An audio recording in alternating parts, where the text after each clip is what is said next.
Sur la RTS, le journal, voici les titres.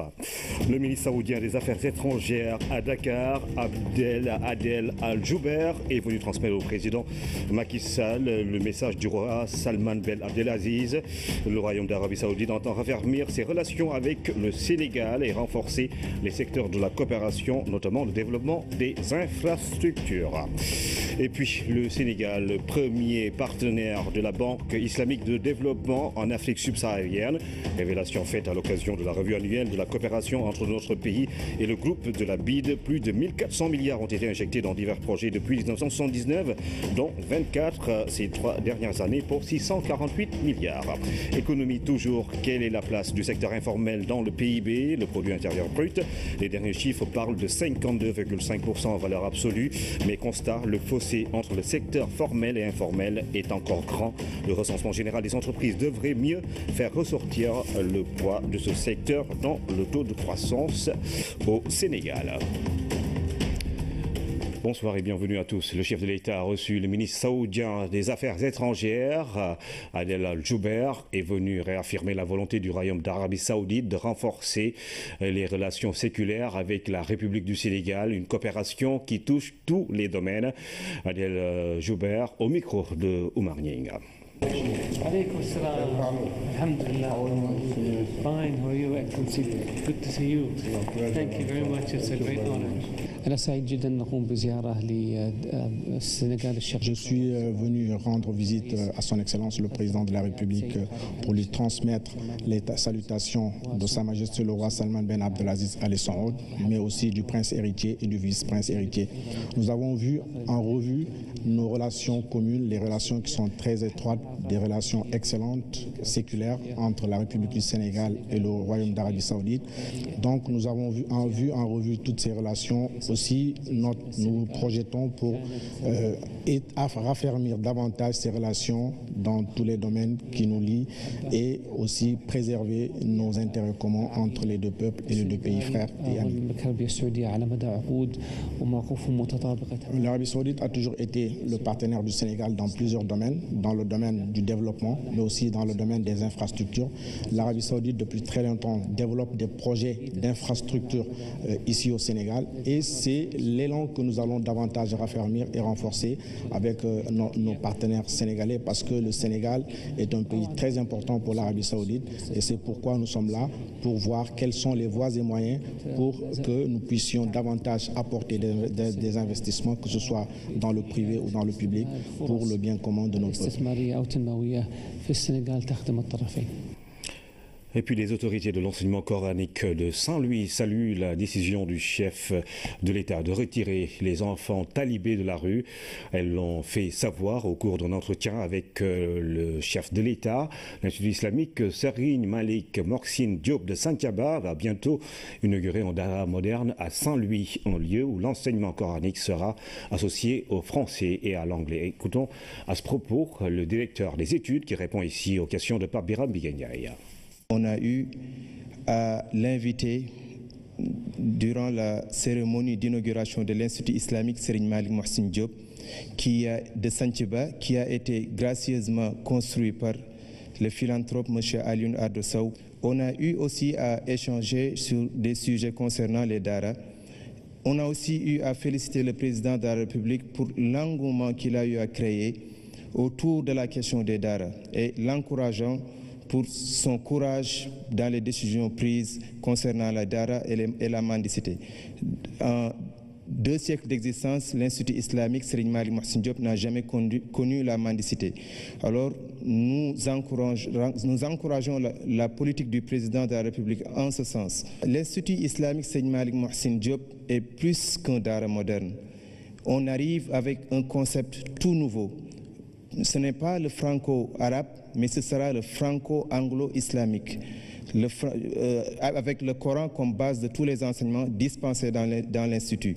Avec cela, avec le franco, nous voulons dire le programme de l'éducation nationale du Sénégal. L'anglais sera aussi une matière à part entière, de même que les sciences islamiques, en plus de l'informatique. M. Aliou Ardo Sow a doté l'Institut d'une salle informatique équipée de manière franchement très moderne, avec des équipements de dernière génération. Nous, encore une fois, nous le remercions. Le chef de l'État a assisté ce matin à la levée du corps de Amadou Lamine Niang. Le président Macky Sall a présenté les condoléances de la nation à la famille du défunt, président de la Chambre de commerce de Dakar, un entrepreneur émérite dont il salue le patriotisme et l'engagement au service de son pays. Voici le reportage d'Omar Ning. À l'hôpital principal de Dakar, le chef de l'État vient rendre un dernier hommage à un monument du secteur privé national. Amadou Lamine Niang, c'est 25 ans de présidence à la Chambre de commerce de Dakar. Un parcours mémorable, une contribution remarquable à l'économie de notre pays. Monsieur le Président, chers membres de cette illustre assemblée, Lamine a toujours voulu le meilleur pour notre pays et nous a dignement représentés partout dans le monde. Une de ses grandes satisfactions aura sans nul doute été la transformation de la Chambre en un lieu jadis fréquenté par quelques initiés en une maison de tous les opérateurs économiques sénégalais. Lamine Niang n'a jamais voulu, Monsieur le Président, s'accrocher à la tête de la Chambre de commerce. C'est nous, et c'est donc nous qui sommes responsables. Et je voudrais ici demander pardon à Lamine et à sa famille. Tout ce qu'il a subi, c'était pour terminer une mission que nous lui avions confiée. Et Dieu, dans sa miséricorde, lui a permis de le faire, puisque vous savez bien, Monsieur le Président, que en ce qui concerne la réforme des chambres consulaires, c'est Lamine qui a supervisé tous les travaux et qui a permis aujourd'hui de produire un document qui fait référence. Et Monsieur le Président, je voudrais porter témoignage ici que sur son lit de mort, il m'a demandé de vous remercier en me citant deux circonstances. La première, c'est qu'au moment où il a décidé de quitter la Chambre de commerce, puisqu'il faut que vous sachiez que Lamine avait décidé de démissionner, il n'a pas voulu le faire sans vous rencontrer. Vous lui avez accordé une audience, il en est sorti revigoré. Et je vous remercie du soleil que vous avez mis dans son cœur. Il m'a chargé de vous remercier aussi parce que, avec son sens inégalable de l'humour, il m'a dit: Mansour, j'ai bien dormi hier nuit. Je lui dis pourquoi. Il me dit: lorsque j'ai entendu le Conseil des ministres parler de la décision prise par le président de lancer et d'accélérer la réforme des chambres consulaires, j'ai considéré que je pouvais dormir jusqu'à ronfler. C'est cet homme-là que nous accompagnons aujourd'hui à Touba. Le président Macky Sall et le défunt président de la Chambre de commerce de Dakar étaient très liés. C'est pourquoi l'éloge funèbre du chef de l'État est édifiant. En apportant les condoléances de la nation, il salue la mémoire d'un capitaine d'industrie engagé au service de son pays. Le Sénégal vient de perdre un de ses plus illustres fils. Lamine Niang a été un entrepreneur émérite, connu pour son engagement soutenu, son sens du devoir et sa haute idée de la perfection. Et là, je voudrais m'arrêter pour confirmer ce que Mansour Kama vient de dire. À plusieurs reprises, j'ai moi-même personnellement demandé à Lamine Niang de ne pas quitter la Chambre au milieu de la tempête et de nous accompagner jusqu'au renouvellement après que de nouveaux textes soient faits. Et notre dernier entretien, il y a environ un peu moins de 2 mois, j'avais compris sa volonté vraiment de quitter la Chambre. Et son insistance, ce jour, je lui ai dit: je comprends votre détermination. Donc, si vous avez trouvé un remplacement qui n'entraînerait pas de vagues, je crois que nous pouvons quand même vous libérer. Ça, c'était la dernière entrevue. C'est dire qu'il n'a jamais insisté pour rester à la Chambre de commerce. Au nom de la nation sénégalaise toute entière, je suis venu apporter un soutien affectueux et un réconfort moral à la famille de l'illustre disparu, qui lui savait si bien le faire pour les autres. C'est une famille réconfortée qui s'est adressée au chef de l'État pour son soutien constant, son assistance durant la maladie de Lamine Niang. Au nom de la veuve, Maître Doudou Ndoye révèle un contact permanent avec le président de la République durant l'hospitalisation du défunt à Paris. L'avocat qui portait également la parole des amis a été complété par l'oncle du défunt qui a remercié le président Macky Sall, dont il salue par ailleurs la haute posture d'un bon président de la République. L'imam de la mosquée du Point E a attesté de la qualité de musulman du disparu. Disciple de Cheikh Ahmadou Bamba, Amadou Lamine Niang est inhumé à Touba.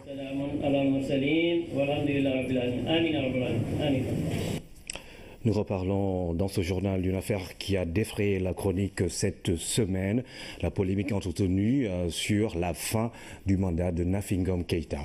Ce mandat est bel et bien arrivé à terme. Hier, en conférence de presse, le ministre porte-parole du gouvernement, Seydou Gueye, a apporté quelques précisions. Mamoudou Samambo.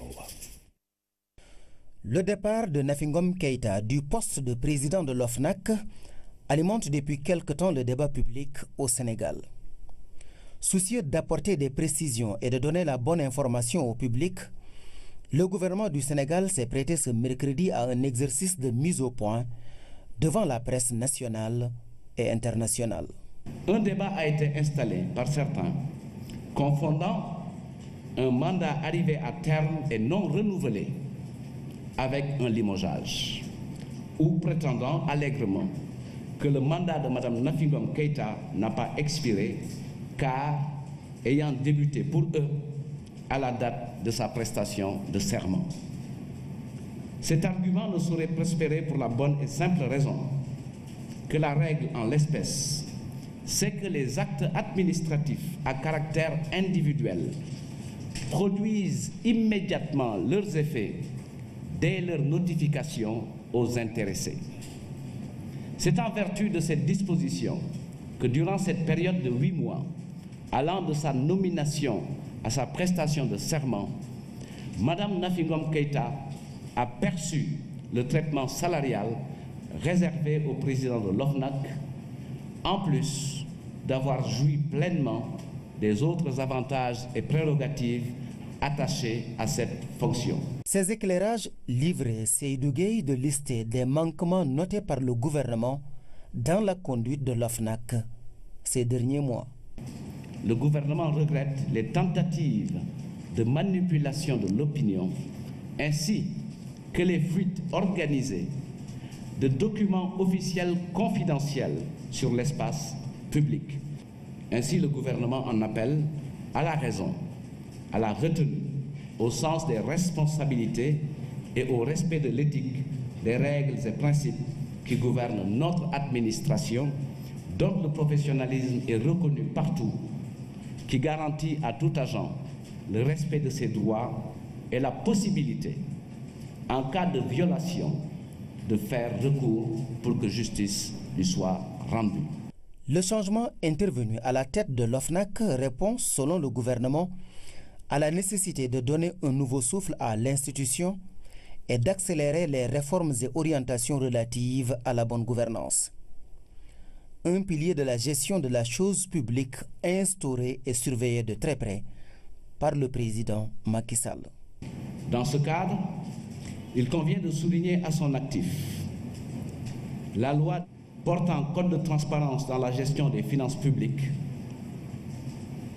la loi organique relative à la Cour des comptes, la réactivation de la Cour de répression de l'enrichissement illicite, la loi numéro 2012-30 portant création de l'Office national de lutte contre la fraude et la corruption OFNAC, la loi 2014-17 du 2 avril 2014 relative à la déclaration de patrimoine, la loi numéro 2014-26 du 3 novembre 2014 portant réforme de l'organisation judiciaire, l'adhésion de notre pays à l'initiative pour la transparence dans les industries extractives, ce sont là autant de dispositifs qui indiquent à suffisance que la promotion de la bonne gouvernance procède pour le président Macky Sall d'une vision et d'une mission sacerdotale que rien ne peut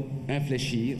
En effet, notre pays jouit depuis mars 2012 d'une bonne réputation au plan international et son classement s'est nettement amélioré dans le Doing Business, l'indice Mo Ibrahim, l'indice de perception de la corruption de Transparency International et le mécanisme africain d'évaluation par les pairs qui, 7 ans après son adoption, n'a été mise en œuvre qu'à la faveur de l'avènement du président Macky Sall.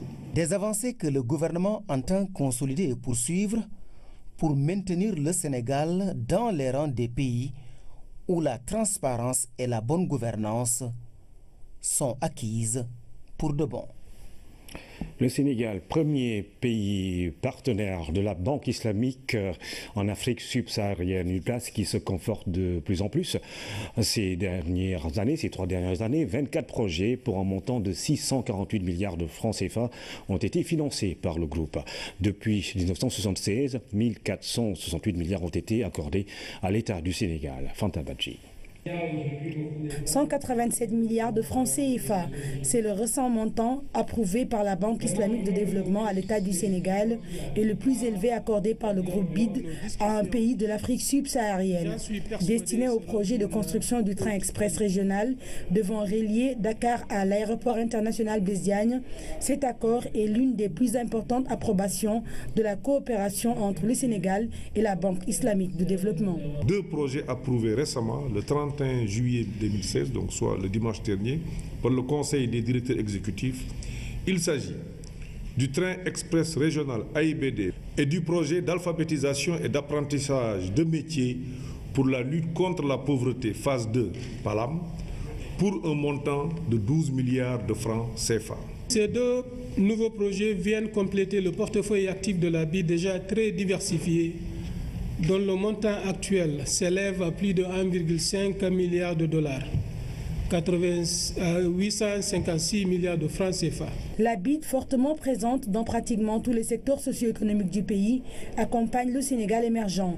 Les engagements pris depuis 2014 à Paris lors du groupe consultatif sont bien alignés sur les priorités du gouvernement. Constitué de 24 projets, soit 36 opérations, pour un montant total de 648 milliards de francs CFA, avec des approbations cumulées de 1,140 milliard de dollars, soit environ 627 milliards de francs CFA. Ce qui veut dire que du point de vue des approbations et en tenant compte de celles faites pour le TER et le PALAM, la BID vient d'honorer, voire de dépasser ses engagements pris. L'exécution de ce portefeuille connaît cependant quelques contraintes. Quelques problèmes subsistent, dont les plus saillants sont relatifs aux lourdeurs des procédures de passation des marchés, aussi bien du côté de la BID que du côté du Sénégal. Le partenaire BID invite l'État du Sénégal à accélérer la mise en œuvre des projets en cours pour la réalisation de ce retenu. Le taux de décaissement actuel du portefeuille de la BID au Sénégal, qui s'élève à 19% après 3 années d'exécution en moyenne, nous interpelle. En d'autres termes, il nous faudra œuvrer à accélérer la mise en œuvre des projets en cours pour la réalisation d'infrastructures d'énergie, de transport, d'assainissement et de santé. Vieille de 40 ans, la coopération entre l'État et le groupe BID est cependant des plus dynamiques.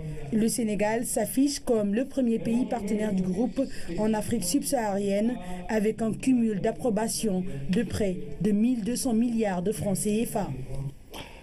À Matam, les semences et autres intrants subventionnés sont mis à la disposition des producteurs à temps. Au niveau des périmètres agricoles, certaines cultures comme l'arachide évoluent normalement. Plusieurs producteurs ont pu acquérir leur matériel à moindre coût grâce à la subvention de l'État. Le point avec Oumou Kalsoum Sall. Nous sommes à Sédo Sébé, dans le département de Matam. Malik Chongan, aidé par sa famille, procède au sarclage de son champ d'arachide 1 mois après les semis. Une technique qui permet d'enlever les mauvaises herbes et une meilleure infiltration de l'eau. Ce producteur d'arachide, satisfait de l'état des plants, se félicite de la disponibilité à temps des semences subventionnées par l'État.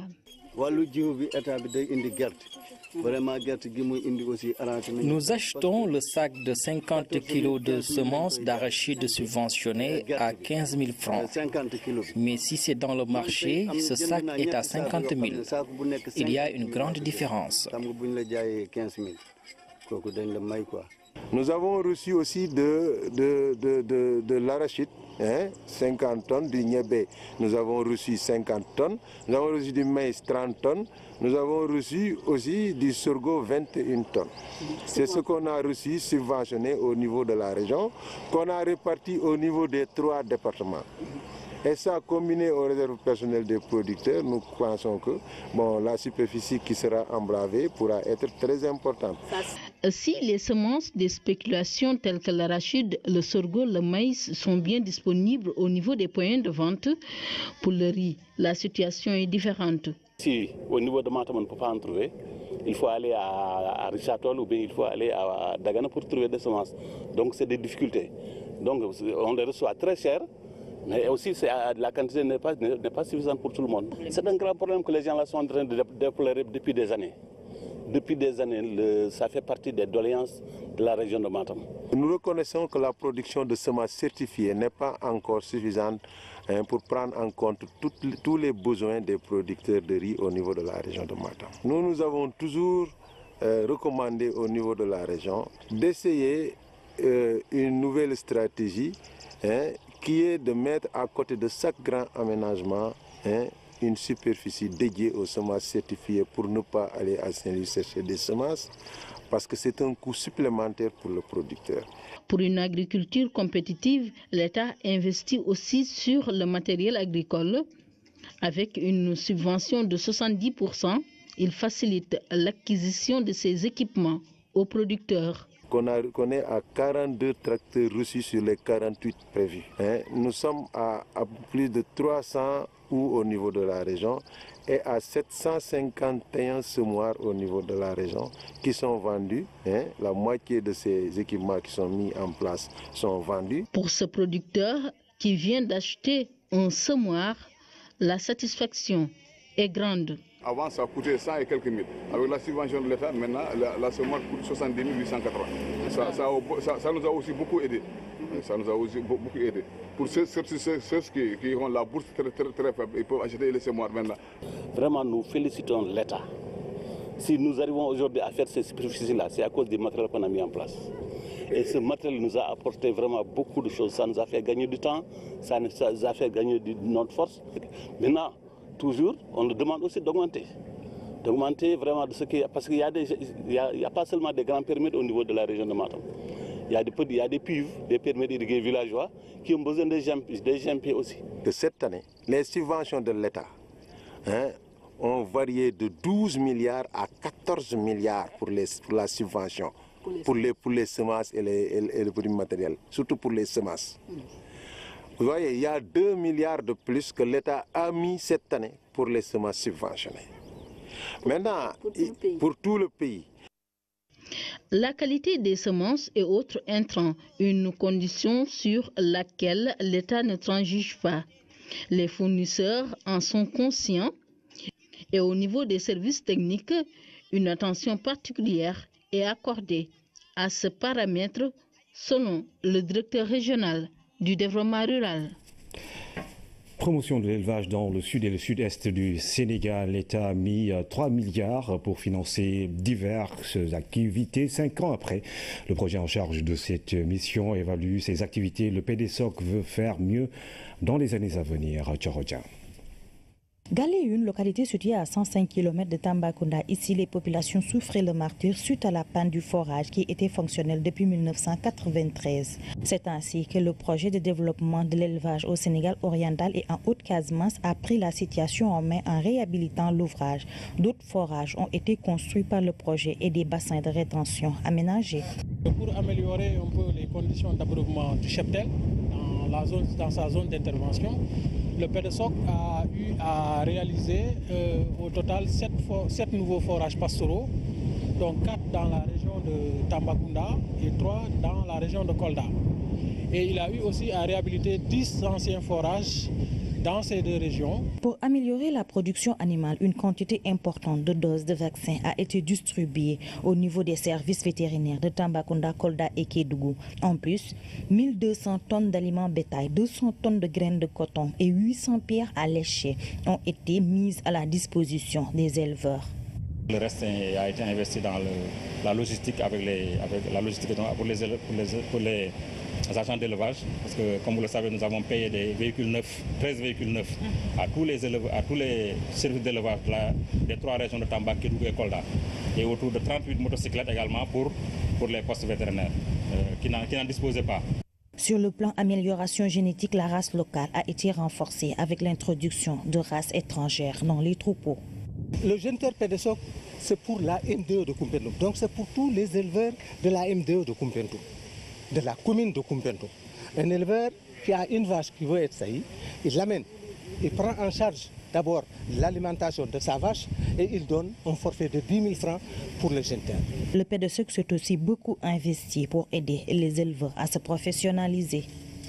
Ça nous permettrait également de faire plus de capacitation au niveau donc des éleveurs. La modernisation de l'élevage requiert la mise en place d'infrastructures. C'est ainsi que des magasins de stockage, des aires d'abattage, des marchés à bétail ont été construits. Le PEDESOC a aussi installé des mini-laiteries. Sur le plan financier, une ligne de crédit de 500 millions de francs a été mise à la disposition des éleveurs. Vacances citoyennes. La caravane a effectué une visite à l'Institut national de la formation des jeunes aveugles du Sénégal, INEFJA. Sur place, le ministre de la Jeunesse a pu constater les travaux de réhabilitation effectués par son département. Il s'est aussi engagé à soutenir l'Institut. Ibrahim Andong. C'est à l'entrée des caisses que la caravane a été accueillie par les jeunes. Après quoi, direction l'Institut national de formation des aveugles du Sénégal. Et c'est de cette manière que le ministre de la Jeunesse franchit le portail de l'INEFJA. S'ensuit un tour dans les différents bâtiments pour constater les travaux réalisés par son département. C'est avec beaucoup d'émotion que peut-être on va parler. Il n'y a pas de discours. Dans de pareils moments, on ne prépare pas de discours. On dit ce qu'on ressent. Et ce qu'on ressent doit être en phase avec les actes qu'on doit poser aujourd'hui et dans le futur. Je voudrais remercier le Conseil national de la jeunesse d'avoir initié ce camp, basé exclusivement sur la générosité et la citoyenneté. Mais pour nous croyants, je dirais basé exclusivement sur la foi. Les jeunes que nous avons vus ici n'ont rien fait pour mériter leur handicap. Même s'ils n'ont pas la possibilité de voir les travaux de réhabilitation, les pensionnaires de l'Institut ont tenu à exprimer leur satisfaction. Au nom de tous mes camarades, nous vous remercions avec la réparation et la réhabilitation de la grille de protection du terrain de Cécifoot. En plus de la reprise de la peinture que nous ne voyons pas, mais dont nous sentons la fraîcheur et la beauté. Dans l'avenir, nous espérons que vous allez nous accompagner pour une prise en charge plus correcte et plus régulière des besoins des jeunes aveugles de l'INEFJA. Cette visite du ministre a aussi permis aux jeunes de soulever un aspect, une meilleure implication des jeunes pour la concrétisation du PSE. Ce moment privilégié nous donne l'occasion de revenir sur les grands actes de l'unique cadre référentiel de la politique économique du Sénégal, mais également sur l'impératif d'impliquer dans sa mise en œuvre les jeunes qui constituent un segment essentiel, pour ne pas dire indispensable de notre société. Il est impératif dans ces moments de haute portée symbolique de remettre les jeunes et les valeurs civiques au cœur de nos discours, mais surtout de nos actions publiques. Il est tout aussi urgent d'agir sur la cible jeune, car elle est la plus vulnérable, mais surtout parce qu'elle est le socle sur lequel se bâtira notre nation, et nous en sommes très conscients. En plus de ces différents travaux réalisés au profit de l'Institut, Mambaïna a aussi pris certaines décisions. Elles sont relatives à une meilleure prise en charge des élèves, le renforcement du plateau technique, entre autres.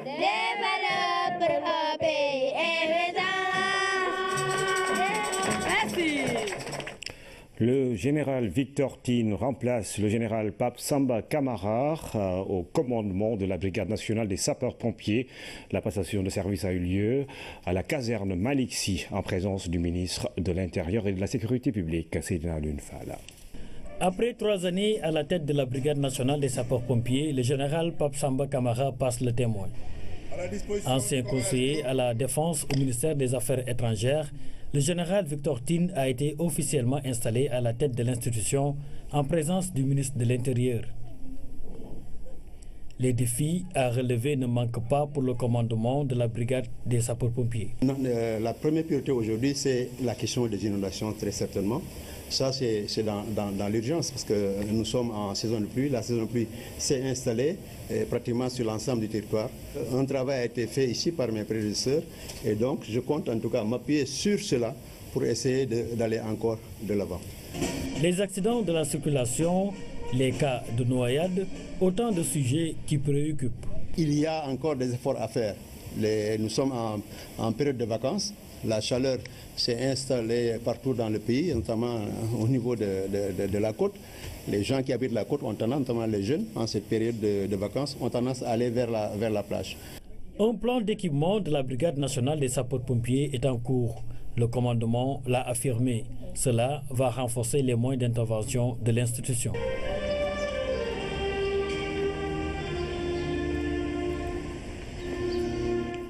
La commune de Darou Pakachar dispose désormais d'un poste de santé moderne. L'infrastructure a coûté plus de 150 millions de francs. Le ministre de la Santé et de l'Action sociale a fait le déplacement pour présider la cérémonie d'inauguration. Les populations en ont profité pour exposer quelques doléances. Claire Diop. La commune de Darou Pakachar traîne fièrement son tout nouveau poste de santé moderne. Plus de 150 millions de nos francs, voilà l'enveloppe financière dégagée pour la réalisation de ce bel ouvrage. Une aubaine pour les bénéficiaires. Une offre de santé de qualité à proximité est désormais disponible. Tout cela a été possible grâce à Serigne Cheikh Mbacké Diouf, un digne fils du terroir. C'est un grand poste de santé avec tout ce qu'il faut vraiment à l'intérieur, mais aussi des logements pour l'infirmier chef de poste et également pour la sage-femme. C'est dire que le Serigne a pensé non seulement au poste, donc au lieu de travail, mais il a aussi pensé à où devraient loger les personnes qui travaillent dans ce centre. Un engagement est pris par l'autorité. Le ministère de la Santé et de l'Action sociale apportera l'équipement et le personnel nécessaires pour une prise en charge sanitaire correcte. Nous allons continuer dans ce sens et nous avons promis d'ailleurs que dès que nous aurons des ambulances, une viendra ici parce que c'est important que ce poste de santé ait aussi une ambulance.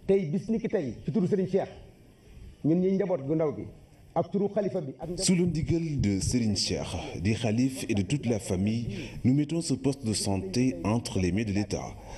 Sur la plaque que nous avons bien mis, ministère de la Santé et de l'Action sociale. Nous avons besoin de santé et de social.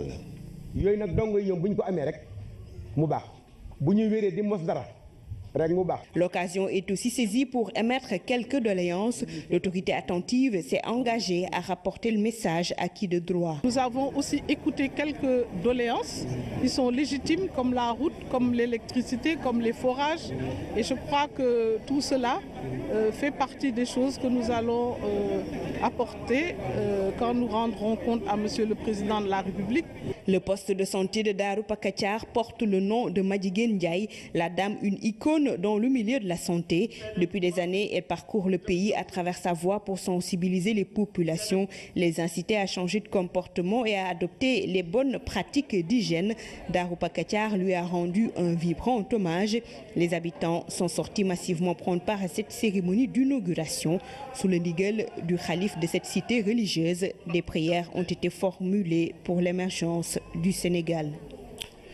Dans cette édition, notre invité, Dr Annette Seck Ndiaye, directeur de la Pharmacie nationale d'approvisionnement, qui vient nous parler de ce projet, ce nouveau concept Yexina, initié par la Pharmacie nationale d'approvisionnement. Alors, Dr Yexina, bonsoir. Bonsoir. Bienvenue sur ce plateau. Alors, à quoi justement rime cette campagne ou ce nouveau système de distribution des médicaments que vous avez initié ? Alors, merci. Voilà, le Sénégal, quand même, si vous permettez d'aller un peu en arrière, pour que vous puissiez bien comprendre, c'est que le Sénégal s'est doté d'une politique pharmaceutique.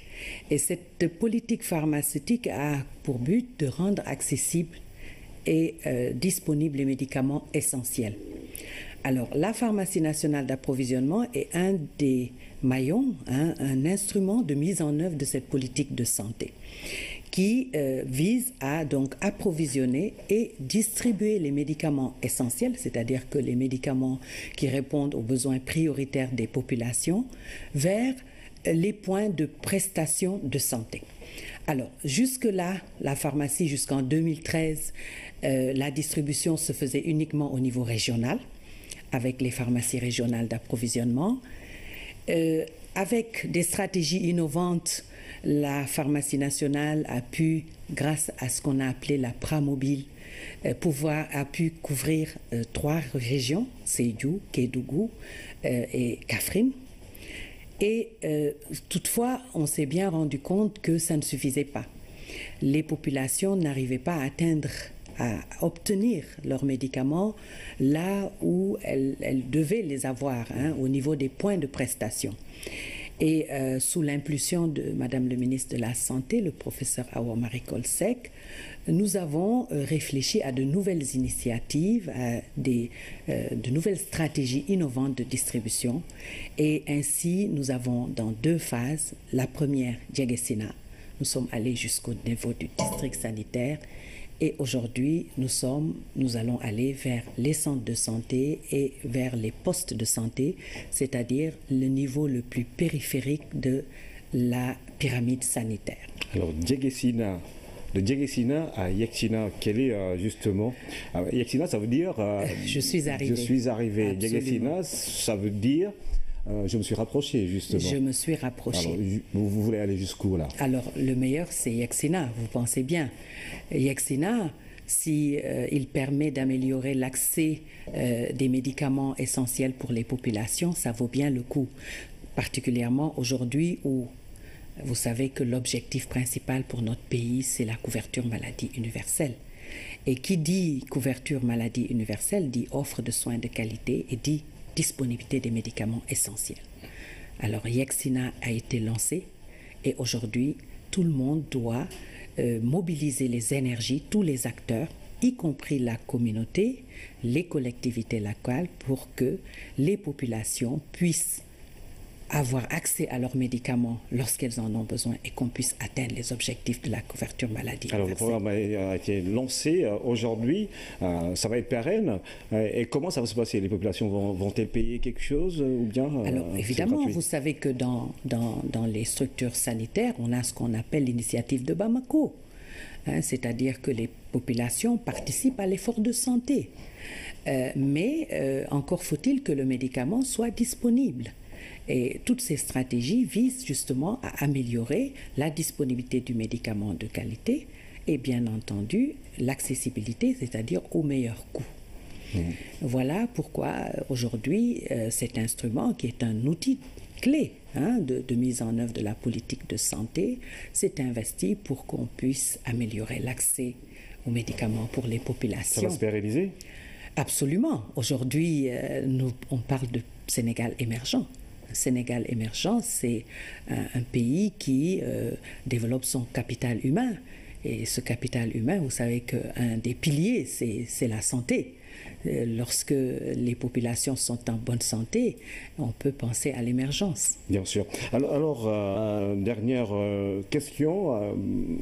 L'opération a commencé. Les populations vont vous voir un peu partout. Est-ce que vous ciblez toutes les régions du Sénégal pour cette année-là, ou bien ça va se faire petit à petit? Je voudrais préciser que notre cible directe n'est pas les populations, mais les structures sanitaires. Et aujourd'hui, évidemment, le programme, l'ambition, c'est de couvrir l'ensemble des régions, particulièrement les régions les plus reculées. Les Sénégalais ont droit à des soins de qualité et ont droit à avoir un accès équitable aux soins de santé à tous les niveaux. Et c'est en tout cas aujourd'hui l'ambition du ministère de la Santé, et par la grâce de Dieu, nous allons l'atteindre. Et ça tombe justement avec cette campagne de lutte contre les médicaments de la rue, justement. Absolument. Absolument. Écoutez, les populations, lorsque, évidemment, elles ne trouvent pas le médicament là où il doit être, qu'est-ce que vous voulez? Elles s'adressent à des sources de distribution ou d'approvisionnement qui sont douteuses. Et voilà, et on va comme ça vers les dérapages. Nous avons la responsabilité de permettre vraiment à ces populations de se soigner quand elles en ont besoin. Nous devons donc tous vraiment centraliser nos efforts vers l'accessibilité des soins de qualité. Merci, docteur Annette Seck-Ndiaye, directeur de la PNA, qui nous parlait justement de Yexina. C'est un nouveau système de distribution des médicaments destiné aux postes de santé du Sénégal. Alors, nous parlons de l'agriculture sénégalaise qui a reçu pendant 4 jours en note de marque. Il s'agit du docteur Kanayo Wanze, président du FIDA. Il s'est rendu dans le bassin arachidier en compagnie du ministre de l'Agriculture et de l'équipement rural. Il a pu constater les réalisations du PAFA, le projet d'appui aux filières agricoles. Pendambawa. Au cours de cette visite à Nguyen et à Sokone, dans le bassin arachidier devenu bassin agricole grâce à la diversification des cultures, le ministre de l'Agriculture et de l'équipement rural, Dr Papa Abdoulaye Seck, et son hôte, Dr Kanayo Wanze, président du FIDA, ont rencontré des producteurs, jeunes et femmes, appuyés par le PAFA, projet d'appui aux filières agricoles. Ces derniers, grâce au projet, ont obtenu des revenus conséquents, entre autres résultats, et du coup l'agriculture a vraiment changé leur vécu au grand bonheur du bailleur. L'agriculture est à la base du développement d'un peuple et de la transformation du peuple rural. Beaucoup de participants à ces programmes nous ont parlé eux-mêmes comment leur vie s'est transformée au point de vue économique. L'État sénégalais a accompagné ce programme avec les infrastructures. Là, ça ne m'a pas étonné, parce que monsieur le ministre est un spécialiste dans la politique agricole. Auparavant, avant l'intervention du projet de FAFA, après la fermeture des classes, nous allons vers les villes pour chercher du travail, pour aider nos parents, de quoi se nourrir et d'acheter des fournitures. Mais avec le FAFA, c'est la fin de l'exode rural. Grâce à nos appuis, nos produits sont aujourd'hui vendus dans les boutiques de la commune, au niveau du marché et de la supérette. Ils sont aussi vendus à l'intérieur du pays comme à l'extérieur. Car avec le projet, nous produisons la qualité. Ces résultats du PAFA et également du PADER, un autre projet financé par le FIDA, ont pu transformer l'agriculture sénégalaise dans leur zone d'intervention, et c'est cela l'ambition des plus hautes autorités du pays. Transformer l'agriculture sénégalaise pour nous signifie augmenter la productivité agricole dans notre pays. Cela signifie améliorer la qualité de nos produits. Cela signifie gérer de façon optimale les ressources naturelles. Cela signifie aussi assurer une réelle diversification de la production agricole. Cela signifie aussi étaler la production dans le temps et dans l'espace. C'est la grille de lecture que nous avons lorsque nous apprécions les performances d'un projet. Et incontestablement, à partir de cette grille de lecture, il est autorisé de dire et de souligner que le PAFA et le PADER, qui sont deux projets majeurs, sont effectivement en phase avec nos préoccupations concernant les briques que nous voulons poser pour transformer l'agriculture sénégalaise. Le FIDA, présent au Sénégal depuis 1979, va continuer à appuyer l'agriculture sénégalaise d'ici 2021. Selon le président Kanayo Wanze, 44 milliards seront injectés dans des projets proposés par l'État du Sénégal. L'avenir de l'agriculture mondiale est en Afrique. C'est la conviction du ministre sénégalais de l'Agriculture et de l'Équipement rural, le Dr Pablo Laissek, s'exprimer à l'occasion de cette visite dans le bassin arachidier. Selon lui, les terres disponibles dans le continent permettent de gagner le pari de l'autosuffisance alimentaire. Nous l'écoutons. C'est au tour de l'Afrique de jouer en agriculture. Parce que nous avons beaucoup d'eau en Afrique. Il suffit de voir comment on va maîtriser cette eau. Nous n'utilisons pas de façon significative nos terres arables. Deux, nous avons aussi le soleil. Nous avons des jeunes. Et nous avons de l'espace, ce que d'autres n'ont pas.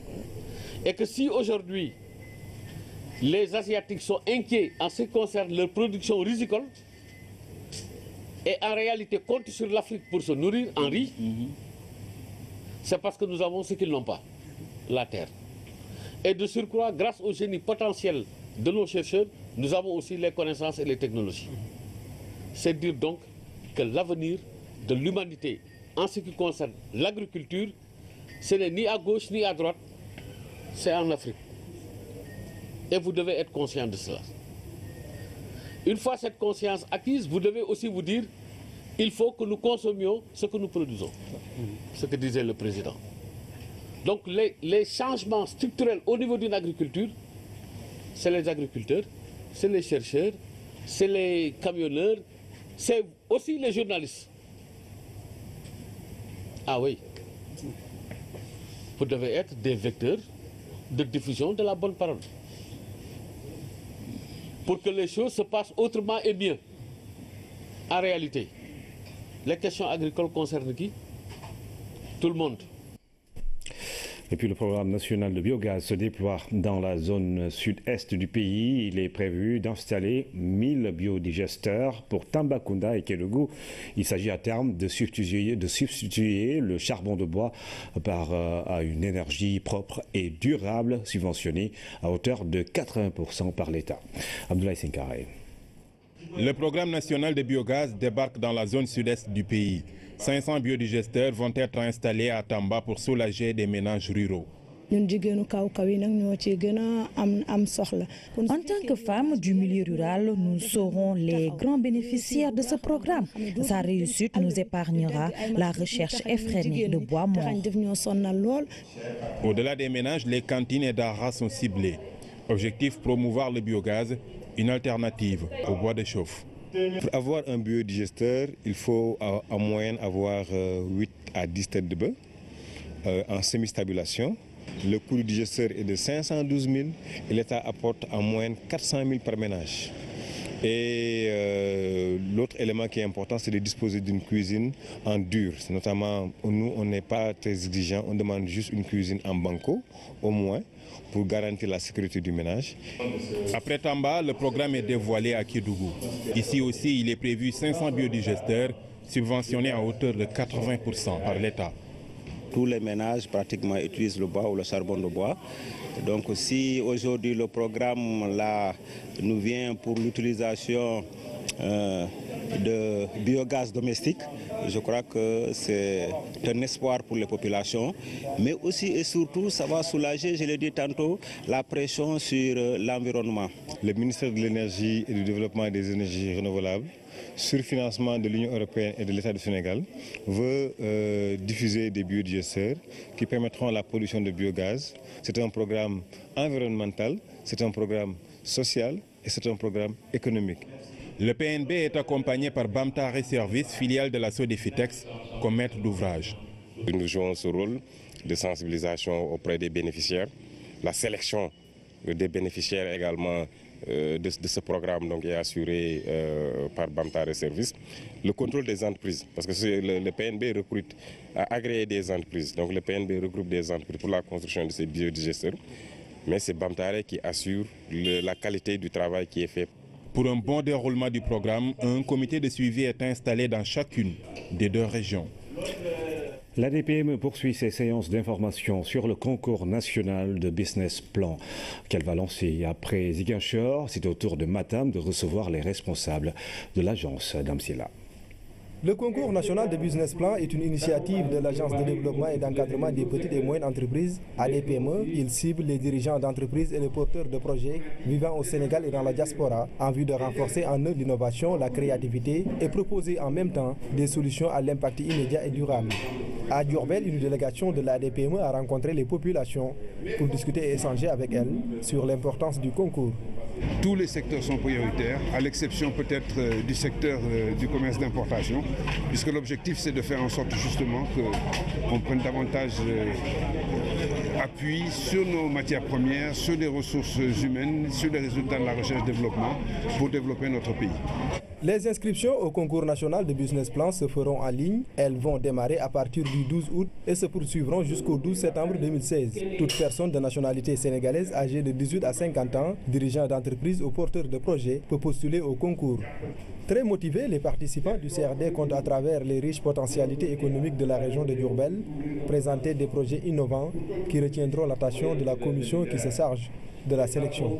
Nous apprécions beaucoup cette initiative parce que ça entre dans le cadre du développement et aussi sur les actions que mène le gouvernement sur l'émergence. Je pense qu'on ne peut pas faire émerger un pays en laissant en rade les petites et moyennes entreprises. Dans le cadre du concours national de business plan, l'ADPME en partenariat avec l'ANPEJ organise des sessions de formation en esprit entrepreneurial dénommées Pause Café Créative. Elle se tient dans toutes les régions du pays pour permettre aux bénéficiaires de créer des projets innovants et rentables. Je trouve cette initiative très bien parce que ça nous permet, nous jeunes, de pouvoir mettre nos projets en activité, de pouvoir réaliser nos projets. Et je trouve que ça doit être des choses répétitives pour avoir des projets concrets dans notre région. Au terme du concours national de business plan, 700 projets seront présélectionnés et 150 d'entre eux seront primés. Les lauréats recevront un prix pouvant atteindre 25 millions de francs CFA. Nous parlons du programme Un ASP, un métier. 45 agents de la sécurité de proximité ont reçu une formation au métier de l'agriculture en collaboration avec le programme des domaines agricoles communautaires, PRODAC. L'agence contribue à sa manière à insérer ceux qui ont fini leurs 4 années de bénévolat. D'ici 3 mois, plus de 1000 ASP seront insérés dans tous les DAC du Sénégal, comme celui de Sédhiou, Kaltoum Gueye. Un ASP, un métier matérialisé sur le terrain. 45 jeunes dans le DAC de CFA. Ils vont recevoir une formation sur la gestion d'un domaine agricole, mais aussi sur les techniques d'agriculture. Après 24 mois de formation sur ce site, ces jeunes devraient être capables de diriger leur propre structure. Ces jeunes qui viennent trouver aussi d'autres jeunes sur place et qui vont faire de l'agriculture un métier, eh bien, vont avoir l'occasion d'apprendre ce que c'est labourer, semer, entretenir une parcelle, mais ils vont être renforcés justement dans les techniques de production. Ce n'est pas tout. Ils vont également apprendre à gérer une exploitation agricole. Parce que, encore une fois, les DAC sont des incubateurs d'entrepreneurs agricoles. C'est ça que nous démarrons aujourd'hui, avec une cible qui n'est pas n'importe laquelle, une cible que nous accueillons vraiment avec beaucoup de joie. Après 4 ans de bénévolat, ils ne sont pas laissés à eux-mêmes. Avec la collaboration du PRODAC, ces agents ont un avenir qui est assuré. Sur le terrain, c'est une réalité. On a mis en place les ASP qui sont déjà formés pour semer techniquement dans le domaine agricole, dans tous les aspects, depuis le début de la chaîne jusqu'à la production finale. Sédhiou est la première région à recevoir les agents de sécurité de proximité. Le projet Un ASP, un métier, une aubaine pour ces jeunes de la localité. Nous disons que cela entre en droite ligne parce que nous sommes dans le domaine de l'agriculture. Et l'agriculture doit régler en majorité, disons, le programme d'emploi des jeunes. Un ASP, un métier. Une réflexion poussée par monsieur le directeur que nous, les agents de sécurité de proximité de la région de Sédhiou, accueillons aujourd'hui avec beaucoup de plaisir, mais surtout un engagement sans faille. Et cela ne s'arrêtera pas en si bon chemin. L'agence de sécurité de proximité et le programme de domaine agricole communautaire comptent augmenter le nombre. Ils ambitionnent. Notre objectif, c'est dans les 3 mois à venir, c'est d'insérer 1000 ASP dans les DAC, dans tous les DAC du Sénégal. L'agriculture, la pisciculture, l'élevage sont autant de secteurs porteurs. Et l'insertion des agents devrait permettre non seulement aux jeunes d'avoir un emploi, mais aussi de pouvoir participer au développement de leur pays. La rubrique économie à présent. Le président de la République a procédé hier au lancement du recensement général des entreprises du Sénégal. Lors de cette rencontre, il en est ressorti un constat, ce grand fossé entre le secteur formel et le secteur informel. Un secteur qui contribue à hauteur de 52,5% en valeur absolue dans le PIB du Sénégal, suffisant pour qu'il puisse bénéficier d'une assistance pour accompagner le plan Sénégal émergent d'Araba. Nous sommes moins de 300 000 à avoir un salaire au Sénégal, 300 400 000 en mettant le secteur privé et le secteur public. Dans tout le public, c'est 130 000 personnes. Est-ce que ce sont ces seuls 400 000 ou 350 000 salaires qui nourrissent le pays? Non. La réponse du chef de l'État se justifie par le dynamisme du secteur informel. Et pourtant, on parle d'un taux de chômage national de 13,4 et d'une population active, c'est-à-dire celle en âge de travailler, à hauteur de 58%. Et beaucoup d'entre elles ne trouvent pas encore du travail. 2 200 000 emplois créés dans ce secteur. Et en termes maintenant de potentiel de création d'emplois, au-delà de ce qui est là, c'est 97%. Le secteur informel participe aussi à la création de richesses dans l'économie nationale. Une participation près de la moitié. 49,5% du PIB. Mais en réalité, si on raisonne en termes de valeur absolue, c'est plus de la moitié. Le secteur informel contribue à 52,5% de la valeur absolue. C'est-à-dire que c'est la moitié de notre économie. Une dynamique économique portée par le secteur informel, d'où l'appel du chef de l'État aux entreprises. Parce que ce sont les entreprises qui créent la richesse dans une économie de marché comme la nôtre. Ce n'est pas l'État qui crée les emplois ou la richesse. Ça aussi, ça doit être indiqué. En termes de redistribution de revenus, c'est une masse salariale annuelle de près de 600 milliards de nos francs pour un secteur aussi complexe. C'est un secteur qu'on retrouve partout, dans le domaine des services, dans le domaine de l'industrie, dans le domaine de l'agriculture. C'est un secteur qui est aussi très proche, parce que qui côtoie le secteur formel. Vous êtes dans une entreprise, vous avez un emploi, mais vous êtes entouré par un système de restauration qui accompagne ces entreprises-là et ces employés. Vous êtes entouré par un système de lavage de voitures. Vous êtes entouré par un système de vente de cartes de crédit. Donc le secteur informel aujourd'hui est au cœur de notre économie et entoure à la limite même ce secteur formel-là. L'État s'efforce quotidiennement d'améliorer le climat des affaires au Sénégal. Un secteur privé dynamique dans une économie. Parce que l'État ne peut pas embaucher tout le monde. Et l'État aussi doit accompagner le secteur privé pour que des emplois puissent se créer. Si on considère seulement l'emploi salarié, toute cette main-d'œuvre ne peut pas être absorbée en un temps record. Aujourd'hui, les gens sont d'accord au niveau des politiques macroéconomiques. La seule poche de croissance qui existe, c'est dans le secteur des petites et moyennes entreprises. Tout investissement dans ce secteur-là a des effets multiplicateurs extraordinaires en termes de création d'emplois et en termes de création de richesses. Les obstacles d'accès au financement des PME et du secteur informel vont être très vite levés. Plusieurs instruments mis en place commencent à porter leurs fruits. L'actualité internationale à présent, elle nous mène au Nigeria. L'État islamique a choisi Abu Musab al-Barnawi pour diriger Boko Haram et remplacer Aboubakar Shakau. Ce dernier dénonce cette décision. Seydina Lunfal. Aboubakar Shakau, celui qui n'avait plus donné signe de vie depuis un an, a parlé ce mercredi. On le croyait mort ou réduit au silence par de graves blessures.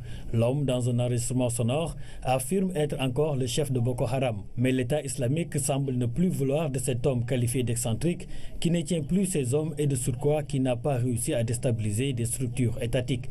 Désormais, écarté par l'État islamique, Aboubakar Shakau se dit déçu et se défend. Vaille que vaille, il tente de pointer le manque de radicalisation de son remplaçant, Abu Musab al-Barnawi. Ce dernier faisait office de porte-parole de Boko Haram. Cette nomination intervient alors que plusieurs sources affirment que Boko Haram serait divisé. D'un côté, il y aurait les héritiers du fondateur de la secte Mohamed Youssouf.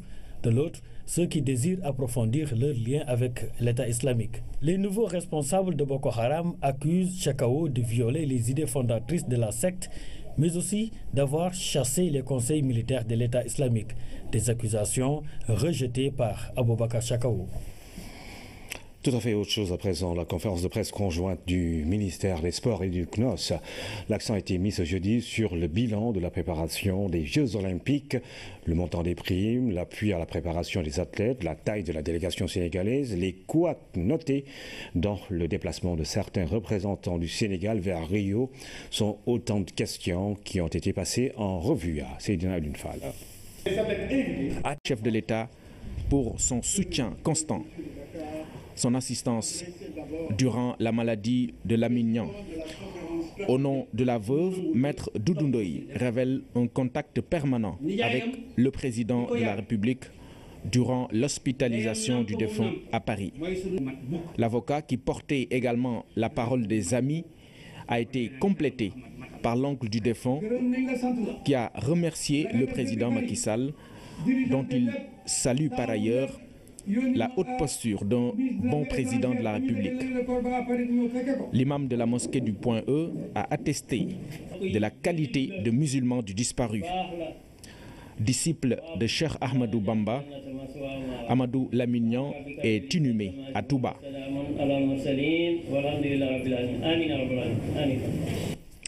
Nous reparlons dans ce journal d'une affaire qui a défrayé la chronique cette semaine, la polémique entretenue sur la fin du mandat de Nafi Ngom Keïta. Ce mandat est bel et bien arrivé à terme. Hier, en conférence de presse, le ministre porte-parole du gouvernement, Seydou Gueye, a apporté quelques précisions. Mamoudou Samambo. Le départ de Nafi Ngom Keïta du poste de président de l'OFNAC alimente depuis quelque temps le débat public au Sénégal.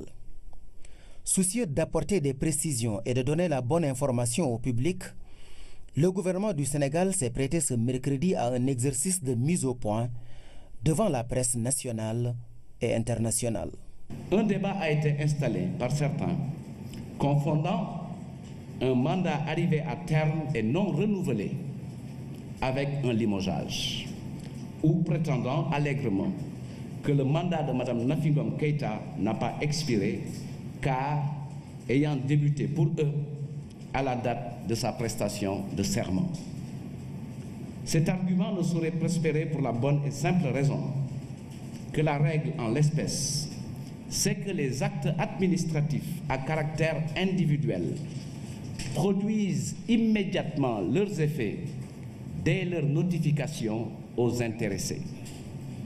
C'est en vertu de cette disposition que durant cette période de 8 mois, allant de sa nomination à sa prestation de serment, Mme Nafi Ngom Keïta a perçu le traitement salarial réservé au président de l'OFNAC en plus d'avoir joui pleinement des autres avantages et prérogatives attachés à cette fonction. Ces éclairages livrés, Seydou Gueye de lister des manquements notés par le gouvernement dans la conduite de l'OFNAC ces derniers mois.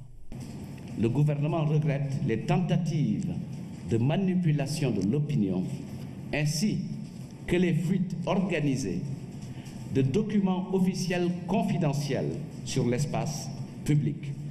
Ainsi, le gouvernement en appelle à la raison, à la retenue, au sens des responsabilités et au respect de l'éthique, des règles et principes qui gouvernent notre administration, dont le professionnalisme est reconnu partout, qui garantit à tout agent le respect de ses droits et la possibilité, en cas de violation, de faire recours pour que justice lui soit rendue. Le changement intervenu à la tête de l'OFNAC répond, selon le gouvernement, à la nécessité de donner un nouveau souffle à l'institution et d'accélérer les réformes et orientations relatives à la bonne gouvernance. Un pilier de la gestion de la chose publique instauré et surveillé de très près par le président Macky Sall. Dans ce cadre, il convient de souligner à son actif la loi portant code de transparence dans la gestion des finances publiques, la loi organique relative à la Cour des comptes, la réactivation de la Cour de répression de l'enrichissement illicite, la loi numéro 2012-30 portant création de l'Office national de lutte contre la fraude et la corruption OFNAC, la loi 2014-17 du 2 avril 2014 relative à la déclaration de patrimoine, la loi numéro 2014-26 du 3 novembre 2014 portant réforme de l'organisation judiciaire, l'adhésion de notre pays à l'initiative pour la transparence dans les industries extractives, ce sont là autant de dispositifs qui indiquent à suffisance que la promotion de la bonne gouvernance procède pour le président Macky Sall d'une vision et d'une mission sacerdotale que rien ne peut grande différence. Nous avons reçu aussi de l'arachide, 50 tonnes, du niébé, nous avons reçu 50 tonnes, nous avons reçu du maïs 30 tonnes, nous avons reçu aussi du sorgho 21 tonnes. C'est ce qu'on a reçu subventionné au niveau de la région, qu'on a réparti au niveau des 3 départements. Et ça, combiné aux réserves personnelles des producteurs, nous pensons que la superficie qui sera emblavée pourra être très importante. Si les semences de spéculation telles que l'arachide, le sorgho, le maïs sont bien disponibles au niveau des points de vente, pour le riz, la situation est différente. Si au niveau de Matam on ne peut pas en trouver, il faut aller à Richard-Toll ou bien il faut aller à Dagana pour trouver des semences. Donc c'est des difficultés. Donc on les reçoit très cher. Mais aussi, la quantité n'est pas suffisante pour tout le monde. C'est un grand problème que les gens là sont en train de déplorer depuis des années. Depuis des années, ça fait partie des doléances de la région de Matam. Nous reconnaissons que la production de semences certifiées n'est pas encore suffisante pour prendre en compte tous les besoins des producteurs de riz au niveau de la région de Matam. Nous avons toujours recommandé au niveau de la région d'essayer une nouvelle stratégie qui est de mettre à côté de chaque grand aménagement une superficie dédiée aux semences certifiées pour ne pas aller à Saint-Louis chercher des semences, parce que c'est un coût supplémentaire pour le producteur. Pour une agriculture compétitive, l'État investit aussi sur le matériel agricole. Avec une subvention de 70%, il facilite l'acquisition de ces équipements aux producteurs. Qu'on est à 42 tracteurs reçus sur les 48 prévus. Nous sommes à plus de 300 au niveau de la région et à 751 semoirs au niveau de la région qui sont vendus. La moitié de ces équipements qui sont mis en place sont vendus. Pour ce producteur qui vient d'acheter un semoir, la satisfaction est grande. Avant, ça coûtait 100 et quelques mille. Avec la subvention de l'État, maintenant, la semence coûte 70 880. Ça nous a aussi beaucoup aidé. Ça nous a aussi beaucoup aidé. Pour ceux qui ont la bourse très faible, ils peuvent acheter les semoirs maintenant. Vraiment, nous félicitons l'État. Si nous arrivons aujourd'hui à faire ces superficies-là, c'est à cause du matériel qu'on a mis en place. Et ce matériel nous a apporté vraiment beaucoup de choses. Ça nous a fait gagner du temps, ça nous a fait gagner de notre force. Maintenant, toujours, on nous demande aussi d'augmenter. D'augmenter vraiment de ce qu'il y a. Parce qu'il n'y a pas seulement des grands permis au niveau de la région de Matam. Il y a des PUV, des permis irrigués villageois, qui ont besoin des GMP aussi. De cette année, les subventions de l'État ont varié de 12 milliards à 14 milliards pour la subvention, pour les semences et le produit matériel, surtout pour les semences. Vous voyez, il y a 2 milliards de plus que l'État a mis cette année pour les semences subventionnées. Maintenant, pour tout le pays. La qualité des semences et autres intrants, une condition sur laquelle l'État ne transige pas. Les fournisseurs en sont conscients et au niveau des services techniques, une attention particulière est accordée à ce paramètre selon le directeur régional du développement rural. Promotion de l'élevage dans le sud et le sud-est du Sénégal. L'État a mis 3 milliards pour financer diverses activités. 5 ans après, le projet en charge de cette mission évalue ces activités. Le PDSOC veut faire mieux dans les années à venir. Tchorodia. Galé, une localité située à 105 km de Tambacounda. Ici, les populations souffraient le martyre suite à la panne du forage qui était fonctionnel depuis 1993. C'est ainsi que le projet de développement de l'élevage au Sénégal oriental et en Haute-Casamance a pris la situation en main en réhabilitant l'ouvrage. D'autres forages ont été construits par le projet et des bassins de rétention aménagés. Pour améliorer un peu les conditions d'abreuvement du cheptel dans sa zone d'intervention, le PDSOC a eu à réaliser au total 7 nouveaux forages pastoraux, donc 4 dans la région de Tambacounda et 3 dans la région de Kolda. Et il a eu aussi à réhabiliter 10 anciens forages dans ces 2 régions. Pour améliorer la production animale, une quantité importante de doses de vaccins a été distribuée au niveau des services vétérinaires de Tambacounda, Kolda et Kédougou. En plus, 1200 tonnes d'aliments bétail, 200 tonnes de graines de coton et 800 pierres à lécher ont été mises à la disposition des éleveurs. Le reste a été investi dans la logistique pour les agents d'élevage, parce que comme vous le savez, nous avons payé des véhicules neufs, 13 véhicules. Sur la RTS, le journal, voici les titres. Le ministre saoudien des Affaires étrangères à Dakar, Adel Al-Jouber, est venu transmettre au président Macky Sall le message du roi Salman Ben Abdelaziz. Le royaume d'Arabie Saoudite entend raffermir ses relations avec le Sénégal et renforcer les secteurs de la coopération, notamment le développement des infrastructures. Et puis le Sénégal, premier partenaire de la Banque islamique de développement en Afrique subsaharienne. Révélation faite à l'occasion de la revue annuelle de la coopération entre notre pays et le groupe de la BID. Plus de 1400 milliards ont été injectés dans divers projets depuis 1979, dont 24 ces 3 dernières années pour 648 milliards. Économie toujours, quelle est la place du secteur informel dans le PIB, le produit intérieur brut? Les derniers chiffres parlent de 52,5% en valeur absolue, mais constat, le fossé entre le secteur formel et informel est encore grand. Le recensement général des entreprises devrait mieux faire ressortir le poids de ce secteur dans le taux de croissance au Sénégal.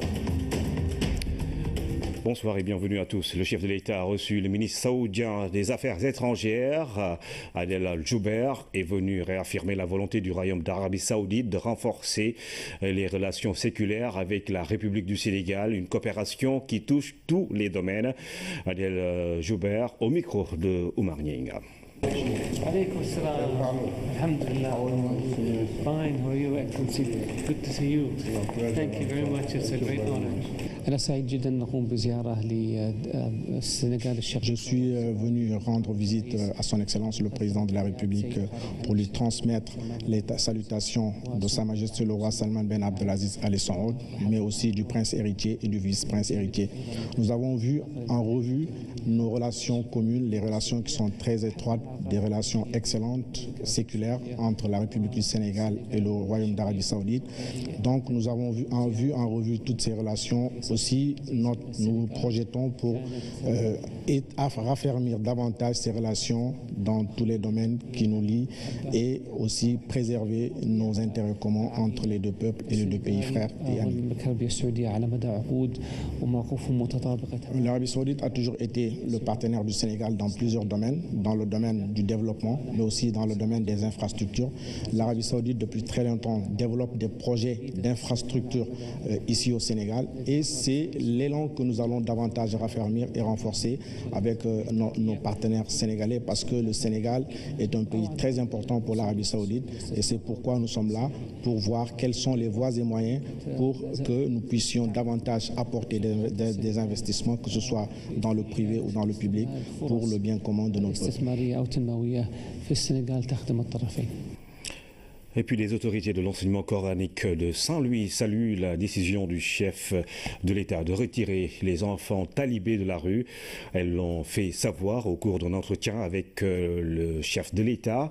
L'Institut islamique Serigne Malik Mohsin Diop de Santhiaba va bientôt inaugurer un dara moderne à Saint-Louis, un lieu où l'enseignement coranique sera associé au français et à l'anglais. Écoutons à ce propos le directeur des études qui répond ici aux questions de Pape Biram Bigueniaï. On a eu à l'inviter durant la cérémonie d'inauguration de l'Institut islamique Serigne Malik Mohsin Diop de Santhiaba, qui a été gracieusement construit par le philanthrope M. Alioune Ardo Sow. On a eu aussi à échanger sur des sujets concernant les daras. On a aussi eu à féliciter le président de la République pour l'engouement qu'il a eu à créer autour de la question des daras et l'encourageant pour son courage dans les décisions prises concernant la dara et la mendicité. En 2 siècles d'existence, l'Institut islamique Serigne Malik Mohsin Diop n'a jamais connu la mendicité. Alors, nous encourageons la politique du président de la République en ce sens. L'Institut islamique Serigne Malik Mohsin Diop est plus qu'un dara moderne. On arrive avec un concept tout nouveau. Ce n'est pas le franco-arabe, mais ce sera le franco-anglo-islamique, avec le Coran comme base de tous les enseignements dispensés dans l'Institut. Avec cela, avec le franco, nous voulons dire le programme de l'éducation nationale du Sénégal. L'anglais sera aussi une matière à part entière, de même que les sciences islamiques, en plus de l'informatique. M. Aliou Ardo Sow a doté l'Institut d'une salle informatique équipée de manière franchement très moderne, avec des équipements de dernière génération.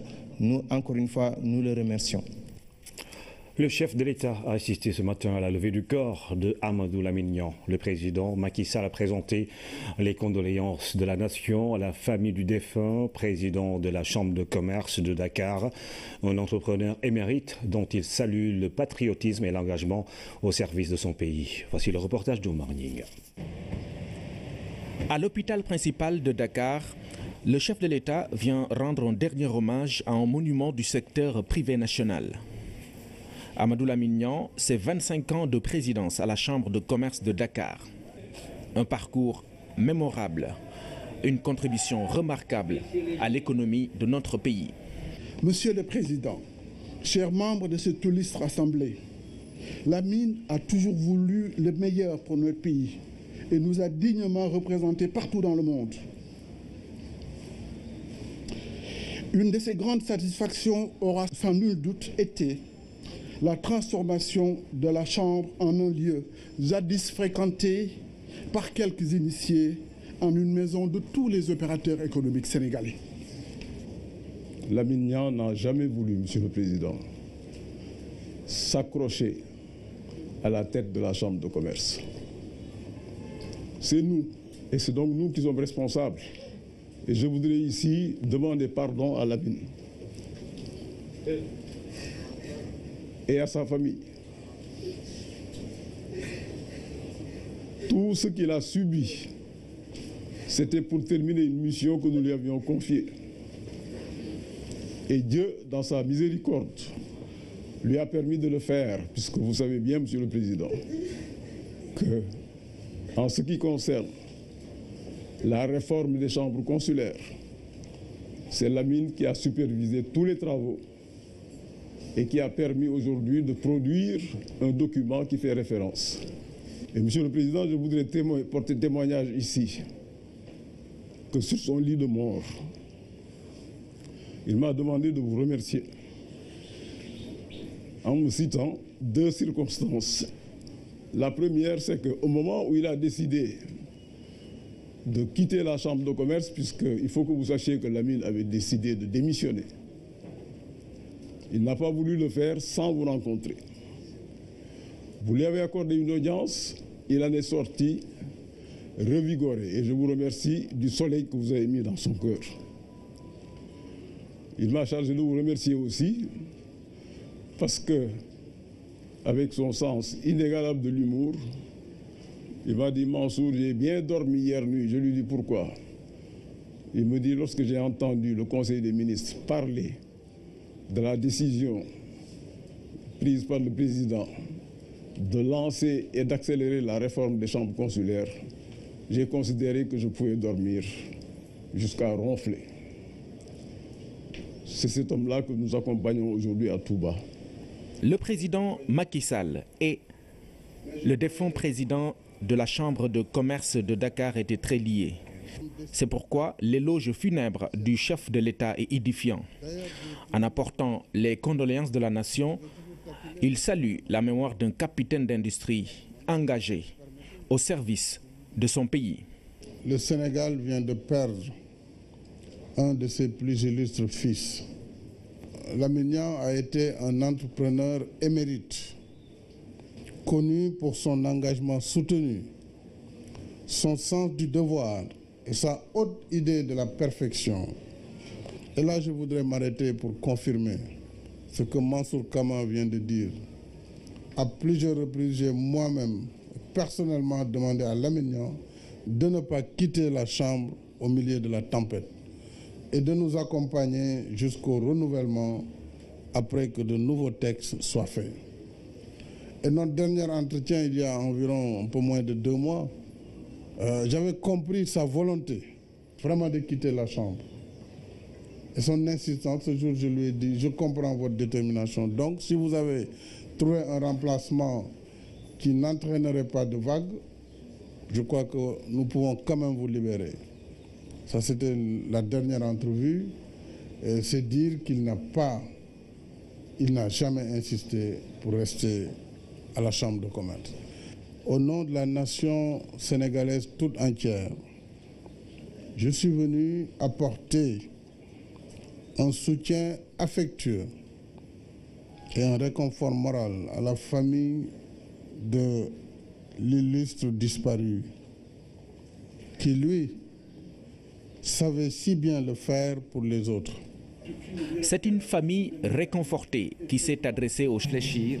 En effet, notre pays jouit depuis mars 2012 d'une bonne réputation au plan international et son classement s'est nettement amélioré dans le Doing Business, l'indice Mo Ibrahim, l'indice de perception de la corruption de Transparency International et le mécanisme africain d'évaluation par les pairs qui, 7 ans après son adoption, n'a été mise en œuvre qu'à la faveur de l'avènement du président Macky Sall.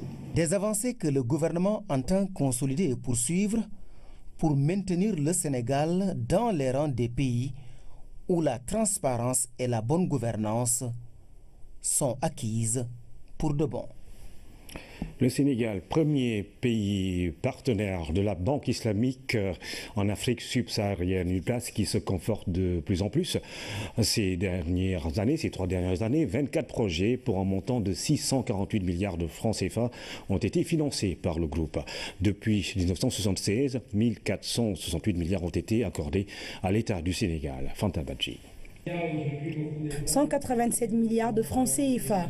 C'est le récent montant approuvé par la Banque islamique de développement à l'État du Sénégal et le plus élevé accordé par le groupe BID à un pays de l'Afrique subsaharienne, destiné au projet de construction du train express régional devant relier Dakar à l'aéroport international Blaise Diagne. Cet accord est l'une des plus importantes approbations de la coopération entre le Sénégal et la Banque islamique de développement. 2 projets approuvés récemment, le 31 juillet 2016, donc soit le dimanche dernier, par le Conseil des directeurs exécutifs. Il s'agit du train express régional AIBD et du projet d'alphabétisation et d'apprentissage de métiers pour la lutte contre la pauvreté, phase 2, PALAM, pour un montant de 12 milliards de francs CFA. Ces 2 nouveaux projets viennent compléter le portefeuille actif de la BID déjà très diversifié, dont le montant actuel s'élève à plus de 1,5 milliard de dollars, 856 milliards de francs CFA. La BID, fortement présente dans pratiquement tous les secteurs socio-économiques du pays, accompagne le Sénégal émergent. Les engagements pris depuis 2014 à Paris lors du groupe consultatif sont bien alignés sur les priorités du gouvernement. Constitué de 24 projets, soit 36 opérations, pour un montant total de 648 milliards de francs CFA, avec des approbations cumulées de 1,140 milliard de dollars, soit environ 627 milliards de francs CFA. Ce qui veut dire que du point de vue des approbations et en tenant compte de celles faites pour le TER et le PALAM, la BID vient d'honorer, voire de dépasser ses engagements pris. L'exécution de ce portefeuille connaît cependant quelques contraintes. Quelques problèmes subsistent, dont les plus saillants sont relatifs aux lourdeurs des procédures de passation des marchés, aussi bien du côté de la BID que du côté du Sénégal. Le partenaire BID invite l'État du Sénégal à accélérer la mise en œuvre des projets en cours pour la réalisation de ce retenu. Le taux de décaissement actuel du portefeuille de la BID au Sénégal, qui s'élève à 19% après 3 années d'exécution en moyenne, nous interpelle. En d'autres termes, il nous faudra œuvrer à accélérer la mise en œuvre des projets en cours pour la réalisation d'infrastructures d'énergie, de transport, d'assainissement et de santé. Vieille de 40 ans, la coopération entre l'État et le groupe BID est cependant des plus dynamiques. Le Sénégal s'affiche comme le premier pays partenaire du groupe en Afrique subsaharienne avec un cumul d'approbation de près de 1200 milliards de francs CFA. Madame, les semences et autres intrants subventionnés sont mis à la disposition des producteurs à temps. Au niveau des périmètres agricoles, certaines cultures, comme l'arachide, évoluent normalement. Plusieurs producteurs ont pu acquérir leur matériel à moindre coût grâce à la subvention de l'État. Le point avec Oumou Kalsoum Sall. Nous sommes à Sédou Sébé, dans le département de Matam.